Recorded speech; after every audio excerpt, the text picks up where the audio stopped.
ये है Indu broadcasting private limited. Indian news में आपका स्वागत है। मैं हूं नेहा साहू। आइए नजरें डालते हैं आज की हेडलाइंस पर। विश्व साइकिल दिवस के अवसर पर भिलाई के कला मंदिर से निकाली गई cycle rally. Bhilai steel plant के ब्लास्ट फर्नेस 7 में फिर हुआ हादसा, 3 कर्मी झुलसे। दुर्ग जिला न्यायालय ने दुष्कर्मी को सुनाई 20 वर्ष की सश्रम कारावास की सजा। आदिवासियों की जल जंगल जमीन की लड़ाई को शहरवासियों का मिला साथ, अंबिकापुर में बनाई मानव श्रृंखला। अब खबरें विस्तार से। भारत की आजादी के 75वीं वर्षगांठ के अवसर पर आजादी का अमृत महोत्सव मनाया जा रहा है। इसके तहत साल भर विविध आयोजन हो रहे हैं। इसी कड़ी में शुक्रवार को विश्व साइकिल दिवस के मौके पर कला मंदिर सिविक सेंटर से साइकिल रैली निकाली गई। इस्पात नगरी भिलाई में नेहरू युवा केंद्र द्वारा आयोजित इस साइकिल रैली में भिलाई के सैकड़ों लोग शामिल हुए। सांसद विजय बघेल ने साइकिल रैली को झंडी दिखाकर रवाना किया। आपको बता दें, दुर्ग जिले में आयोजित इस रैली की खास बात यह है कि विश्व साइकिल दिवस के दौरान खेल मंत्रालय भारत सरकार के तत्वाधान में यह कार्यक्रम भारत के 75 जिलों में एवं राजधानी में आयोजित किया जा रहा है। देश भर के 75 जिलों में दुर्ग जिले का भी चयन किया गया है। आज रैली कला मंदिर सिविक सेंटर से शुरू होकर ग्लोब चौक, सेंट्रल एवेन्यू रोड होते हुए सेक्टर 9 अस्पताल चौक, तालपुरी चौक, जेल तिराहा होते हुए विवेकानंद परिसर दुर्ग में समाप्त हुई। इस रैली में दुर्ग भिलाई के लोग बड़ी संख्या में शामिल हुए।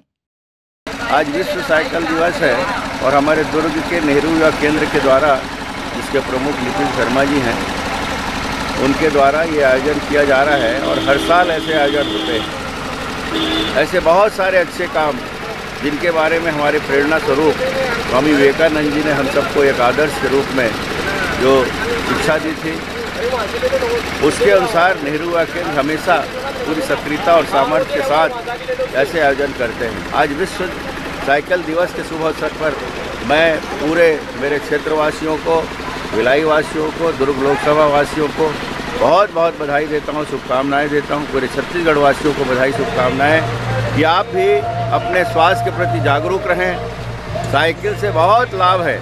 एक तो स्वास्थ्य अच्छा होता है और दूसरा हम खर्चे से भी बचते हैं।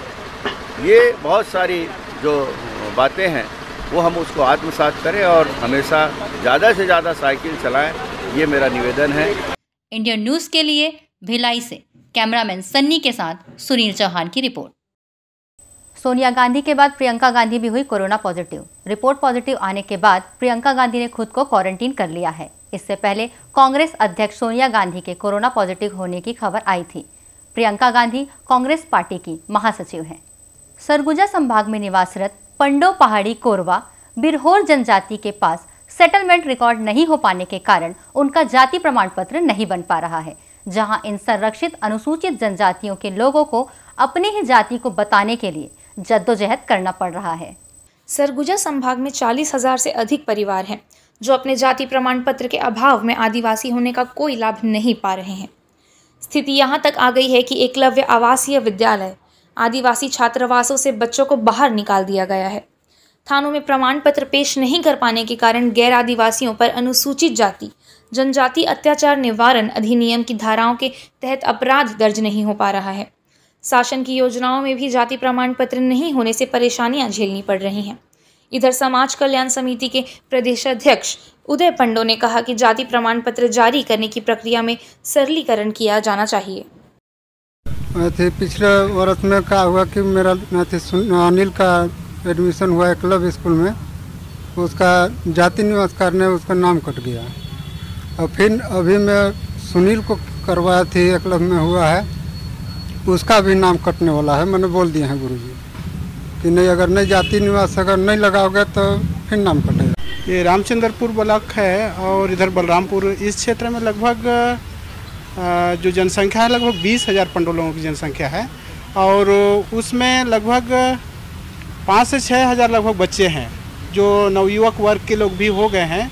लगभग जो 21-22 साल के हैं उनके भी जाति प्रमाण पत्र नहीं बने हुए हैं और अभी वर्तमान में जो बच्चे हैं वो लोग भी पढ़ रहे हैं, उनका भी जाति प्रमाण पत्र नहीं बन पा रहा है।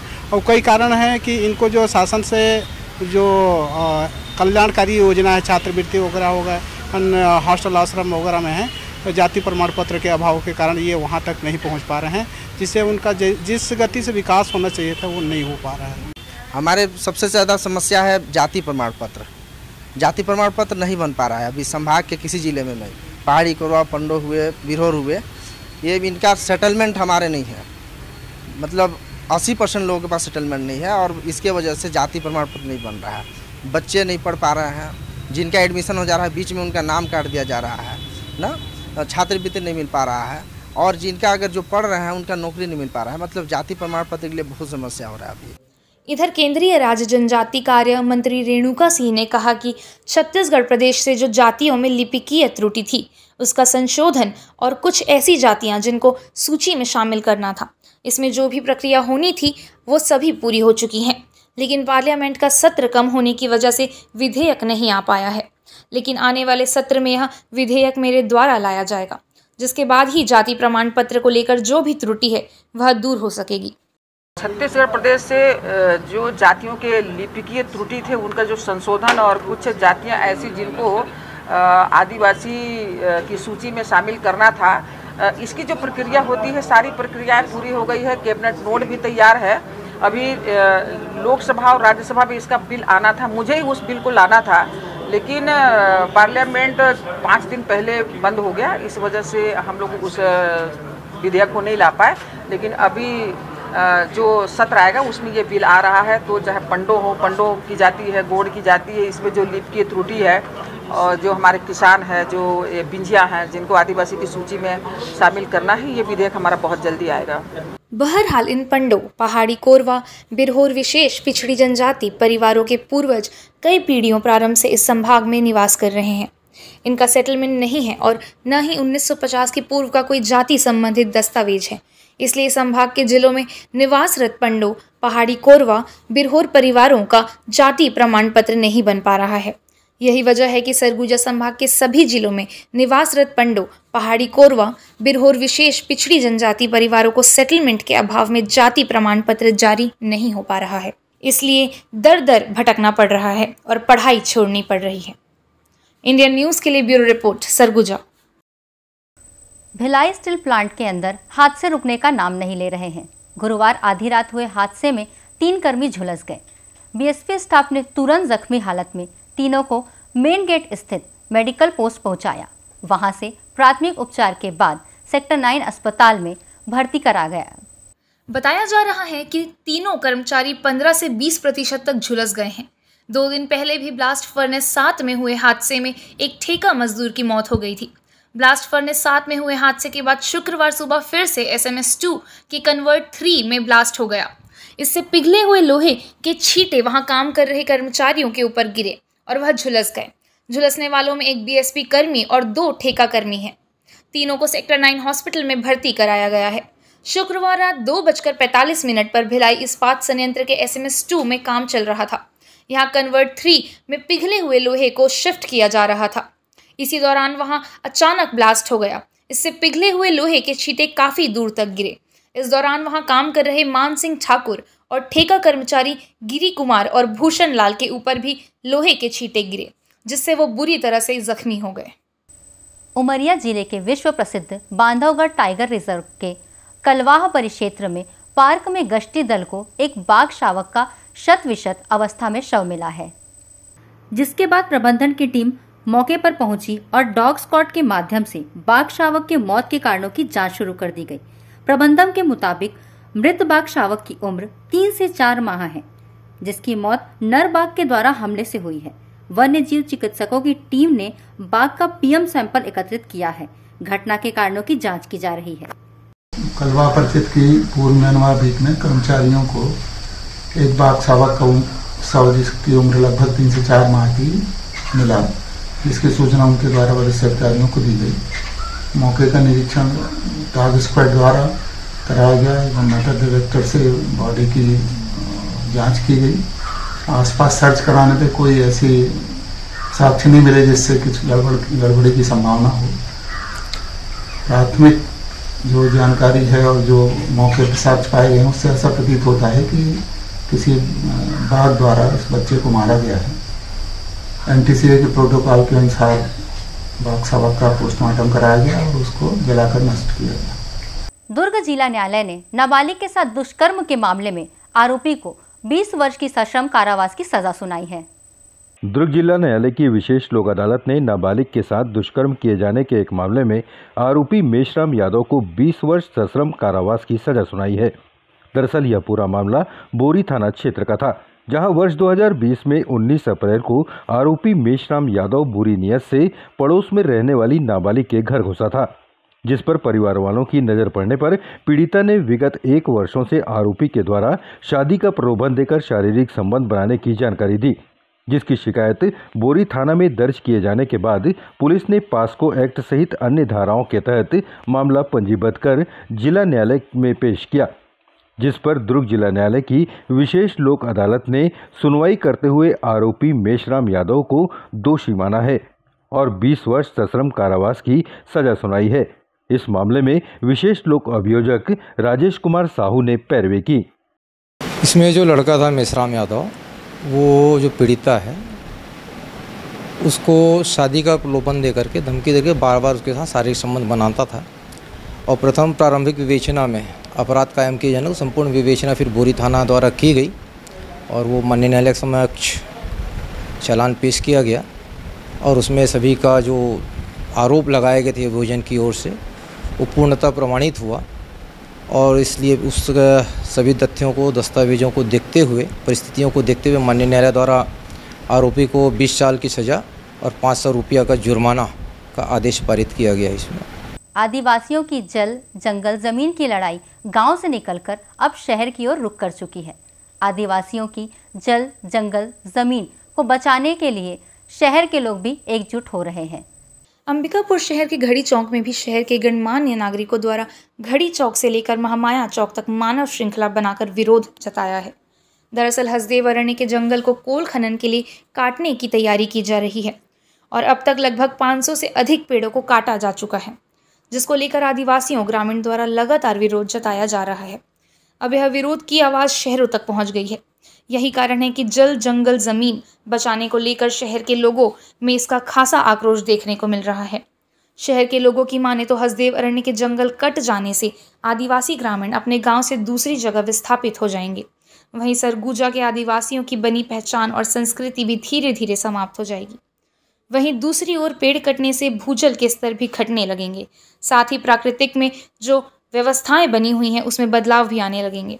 इसी को देखते हुए शहर के लोगों ने मानव श्रृंखला बनाकर जिला प्रशासन से हसदेव के जंगल को ना काटने की अपील की है। निश्चित तौर पर जिस प्रकार से पूरे विश्व और भारत में भी और ख़ास तौर पर हमारे सरगुजा में ग्लोबल वार्मिंग बढ़ते जा रहा है और जिस प्रकार से कांग्रेस के पूर्व में जो नेता थे इसी आंदोलन के लिए पूरे राहुल गांधी से लेकर सब लोग आए थे, लेकिन आज आप देख रहे होंगे कि हमारे 3000 पेड़ काटे जा रहे हैं, उस पर कोई बोलने वाला नहीं है। तो आज हम पेड़ बचाओ हसदेव बचाओ और अपनी पीढ़ी को बचाने के लिए एक जन जागरण का स्वरूप आज चालू किए हैं। शहरों में जिस प्रकार से उसको लेकर पूरा यहाँ से लेके पूरे सरगुजा भारत में इसका विरोध चल रहा है, उसको लेकर आज हम लोग मानव श्रृंखला के रूप में आज जन जागरण कार्यक्रम कर रहे हैं। हम लोग ये चाहते हैं कि हसदेव के जंगल ना कटे। अगर हसदेव के जंगल कट जाएंगे तो जो जल है और बाकी व्यवस्था, एक जो प्रकृति की व्यवस्था है वो पूरी ख़त्म हो जाएगी। तो हम लोग ये चाहते हैं कि जंगल किसी भी हाल में नहीं कटना चाहिए। आज हमने पहला स्टेज हमारा ये है कि हमने मानव श्रृंखला बनाई है। इसके बाद स्टेज बाय स्टेप हम लोग एक मतलब प्रशासन को जगाने के लिए और लोगों को जगाने के लिए हम लोगों से जो होगा वो अब करेंगे। इंदौर क्राइम ब्रांच ने एक बड़ी कार्रवाई करते हुए बिल्डर को ब्लैकमेलिंग करने वाले 4 शातिर आरोपियों को गिरफ्तार किया है। आरोपी फरियादी को जान से मारने की धमकी देकर 15 लाख रुपए देने के लिए ब्लैकमेल कर रहे थे। लसूड़िया थाने में फरियादी अंकित शाह ने शिकायत दर्ज कराई थी कि कुछ लोग उससे 15 लाख रुपए मांग रहे हैं और पैसे नहीं देने पर जान से मारने की धमकी दे रहे हैं। फरियादी की शिकायत पर पुलिस और क्राइम ब्रांच ने अपने मुखबिर तंत्र सक्रिय किए और आरोपियों की तलाश में जुट गए। तभी मुखबिर से क्राइम ब्रांच को सूचना मिली कि धमकी देने वाले बदमाश शहर में घूम रहे हैं। मुखबिर की सूचना पर क्राइम ब्रांच की टीम ने मुखबिर के बताए स्थान पर जाकर बताए हुलिये के व्यक्ति को पकड़ लिया। नाम मोहम्मद सैफ खान, मोहम्मद सलमान खान, शाहरुख अली और सरफराज अली बताया जा रहा है। आरोपियों के पास से पुलिस ने 2 पिस्टल भी बरामद किए हैं। आरोपियों से पूछताछ करते हुए बताया कि फरियादी एवं आरोपी सैफ खान दोस्त हैं। दोनों के बीच में सैफ खान के माध्यम से प्रॉपर्टी के लिए सेटलमेंट हुआ था, जिसमें सैफ खान का कमीशन बना, जो फरियादी द्वारा सैफ खान को देने से मना कर दिया। इसी बात पर से आरोपी सैफ खान ने अपने साथी नीमच जिले के आरोपी मोहम्मद सलमान एवं अन्य आरोपी साथियों के साथ मिलकर फरियादी को जान से मारने की धमकी देकर 15 लाख रुपए की फिरौती मांगी थी। इसमें हमको फरियादी के द्वारा ये शिकायत की गई थी कि उसको एक व्यक्ति के द्वारा फ़ोन पर उसको 15 लाख फिरौती मांगी जा रही है और नहीं तो उसको जान से मार देने की और उसके बच्चों को नुकसान पहुंचाने की, इस तरह की उसमें उनके बीच में बातें हो रही थी। इस संबंध में हमारे द्वारा विवेचना की गई और इसमें हमने 4 लोगों को पकड़ा है और उन 4 लोगों ने मिलकर ये पूरे कृत्य को अंजाम दिया था। इसमें उनसे हथियार भी मिले हैं और इसमें कुल मिला के जो बात सामने आ रही है वो ये है कि एक सैफ नाम के व्यक्ति के द्वारा उसका फरियादी से कोई लेन देन था और उस लेन देन में जो है उसको पैसे नहीं मिले तो उसने जो है इस तरह से उसने साजिश को रचा और एक नीमच के व्यक्ति को संपर्क करके, जो अपने को खान बाबा नाम से बताता था, और उससे संपर्क किया और उसने फिर जो है इसको फरियादी को उसने फिरौती के लिए धमकी भरे कॉल करने शुरू करे और इसमें पूरी कार्रवाई जो है आगे थाना लसोड़िया से हो रही है। सर, व्यापारी क्या करता है, किस चीज़ का व्यापार है? फरियादी का इसमें बैकग्राउंड जो सामने आया वो ये है कि वो उसका बिल्डर का काम है, उसकी जो फर्म है वो बिल्डिंग बनाने का काम करती है। फरियादी पे भी वैसे जो है उस पर भी पूर्व में उसके भी मुकदमे उस पर भी कायम रहे हैं और जो है वर्तमान में जो ये पूरा घटनाक्रम हुआ है वो इनके बीच में कुछ पैसे की जो लेन देन कुछ शेष रह गई थी, उसके संबंध में उसके कारण ऐसा हुआ है। सर, शूटर की भी बात सामने आ रही है, आरोपी का पकड़ा है, उसमें शूटर भी है उसमें? नहीं, इसमें ऐसा तो अभी कुछ सामने नहीं आया कि उसमें कोई प्रोफेशनल शूटर कोई है, ऐसा तो अभी प्रारंभिक पूछताछ में नहीं आया। सर, इस सैफ के पिता का बैकग्राउंड ये कि उसके अंडरवर्ल्ड से दाऊद से भी ताल्लुकात रहे हैं, ऐसी भी जानकारी उसके थ्रू? उस संबंध में अभी विवेचना बाकी है, वो भी उसमें अभी विवेचना कर रहे हैं। कहाँ से तो गिरफ्तार किया चारों? यहीं इंदौर से अधिकांश लोग पकड़ा है। चारों से आरोपी इंदौर की? हाँ, नहीं, एक इसमें नीमच का है, जो अपने खान बाबा बताता था, जो कॉल करता था, वो नीमच का है। भिलाई के नेवई थाना इलाके में देर शाम एक बड़ी घटना हो गई, जहां 2 बहनों ने एक साथ मड़ौदा फ्लाईओवर से छलांग लगा दी। इस घटना में एक की मौत हो गई तो वहीं दूसरी की हालत गंभीर है। घायल युवती का उपचार जिला चिकित्सालय में चल रहा है। नेवई थाना की टीआई ममता शर्मा ने इस घटना के विषय में जानकारी देते हुए बताया है कि दोनों बहनें डुमरडी गांव की रहने वाली हैं। दोनों मड़ौदा फ्लाईओवर पहुंची और वहां से छलांग लगा दिया, जिसमें प्रियंका बांधे की मौत हो गई है तो वहीं करीना बांधे को घायल अवस्था में चिकित्सालय में भर्ती कराया गया है। प्रियंका उतई कॉलेज में फर्स्ट ईयर की छात्रा है, वहीं करीना हाल ही में 10वीं में अनुत्तीर्ण हो गई थी। दोनों युवतियों ने क्यों छलांग लगाया, इसको लेकर अभी जांच जारी है। कल 2:30 बजे करीब हमको सूचना मिली कि डुमरडी गांव की 2 लड़कियां जो हैं यहाँ मरौदा ओवर ब्रिज से नीचे कूद गई हैं, जिसमें से प्रियंका बांधे की इलाज के दौरान रात को डेथ हो गई और उसकी जो छोटी बहन है, चचेरी बहन, उसका भी इलाज जारी है। मोटरसाइकिल चोरी करने वाले 3 शातिर चोर चढ़े पुलिस के हत्थे। पुलिस ने मुखबिर की सूचना पर यह कार्यवाही करते हुए आरोपियों से चोरी के 7 मोटरसाइकिल जब्त किए। चिल्फी घाटी के आसपास गांव में मोटरसाइकिल चोरी करके रतनपुर बिलासपुर में बेचते थे। चिल्फी थाना क्षेत्र की यह कार्यवाही है। छत्तीसगढ़ सहित दुर्ग जिले में जल्द ही ट्रैफिक सेंस डेवलपमेंट करने और सिस्टम को अपडेट करने का कार्य किया जाएगा, ताकि सड़क दुर्घटनाओं के आंकड़ों में कमी आ सके, जिसके लिए छत्तीसगढ़ में 50 करोड़ का प्रोजेक्ट तैयार किया जा रहा है। छत्तीसगढ़ में ट्रैफिक सेंस डेवलप करने और सिस्टम को अपग्रेड करने की तैयारी शुरू कर दी गई है, जिसके तहत दुर्ग भिलाई को भी शामिल किया गया है, जिसके लिए ट्रैफिक अधिकारियों की एक टीम ने दिल्ली, मुंबई, हैदराबाद व पुणे का दौरा किया है, जहां उन्होंने जाकर ट्रैफिक नियमों की हर वो जानकारी जुटाई है जिससे शहर की ट्रैफिक व्यवस्था को दुरुस्त किया जा सकता है। पिछले 5 वर्षों के आंकड़े में नज़र डालें तो अब तक 1775 हादसे हो चुके हैं, जिनमें 611 मौतें हो चुकी हैं। वर्ष 2022 में अब तक 390 सड़क दुर्घटनाएं हुई हैं, जिसमें 151 मौत हो चुकी है। ऐसे में छत्तीसगढ़ ट्रैफिक सेंस डेवलपमेंट और सिस्टम को अपग्रेड करने की जो तैयारी की जा रही है, उससे यह स्पष्ट होता है कि आने वाले समय में सड़क में होने वाली दुर्घटनाओं को रोका जा सकता है। कैमरामैन सन्नी के साथ इंडियन न्यूज़ के लिए मैं हूं सुरेंद्र ठाकुर। आज की खबरों में बस इतना ही। हम फिर मिलेंगे आपसे हर पल, हर क्षण और हर सच के साथ। नमस्कार।